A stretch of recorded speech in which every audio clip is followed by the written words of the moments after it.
BRS లో ఎలాంటి power ఉండని అత్యున్నత పదవి సెక్రటరీ జనరల్. ఇతర పార్టీల్లో ఈ హోదా కనిపించదు, కానీ బీఆర్ఎస్ లో కనిపిస్తోంది. గతంలో కాంగ్రెస్ నుంచి వచ్చిన సీనియర్ నేత కె కేశవరావు సుదీర్ఘకాలం పాటు ఈ పదవిలో కొనసాగారు. 2013లో ఆయన పార్టీలో చేరినప్పటి నుంచి సెక్రటరీ జనరల్ గా వ్యవహరిస్తూ జాతీయ రాజకీయాల్లో పార్టీ తరపున కీలక భూమిక పోషించారు. ఈ మధ్య ఆయన తిరిగి కాంగ్రెస్ లో చేరడంతో ఆ పదవి ఖాళీ అయింది. ఇప్పుడు అదే తరహాలో కాంగ్రెస్ కు రాజీనామా చేసిన జీవన్ రెడ్డికి ఈ పదవిని ఆఫర్ చేశారు కేసీఆర్. జగిత్యాల ఎమ్మెల్యే సంజయ్ కుమార్ ను కాంగ్రెస్ లోకి చేర్చుకోవడం, తన అనుచరుడి హత్య ఉదంతంలో ప్రభుత్వం స్పందించిన తీరుపై తీవ్ర అసంతృప్తితో ఉన్న ఆయన ఈ మేరకు తన రాజీనామా లేఖను ఏఐసీసీ అధ్యక్షుడు మల్లికార్జున ఖర్గేకు పంపారు. బీఆర్ఎస్ లో చేరే ముహూర్తం వెదుక్కుంటున్నారు. తనకు కాకుండా తన కోడలికి రాజకీయ భవిష్యత్తు కల్పించాలని బీఆర్ఎస్ పార్టీలో ఒప్పందం చేసుకున్నారు.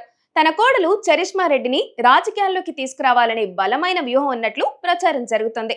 జగిత్యాల నియోజకవర్గంలో తన రాజకీయ వారసురాలిగా చరిష్మా రెడ్డిని బరిలోకి దింపడానికి గ్రౌండ్ రెడీ చేస్తున్నారని సమాచారం.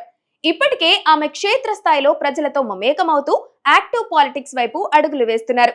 కాంగ్రెస్ పార్టీలో తనకు ఎదురైన అవమానాలకు ప్రతీకారం తీర్చుకోవడమే కాకుండా తన వారసురాలి భవిష్యత్తుకు భరోసా కల్పించేందుకే జీవన్ రెడ్డి ఈ బిగ్ స్కెచ్ వేశారని ఆయన అనుచరులు భావిస్తున్నారు.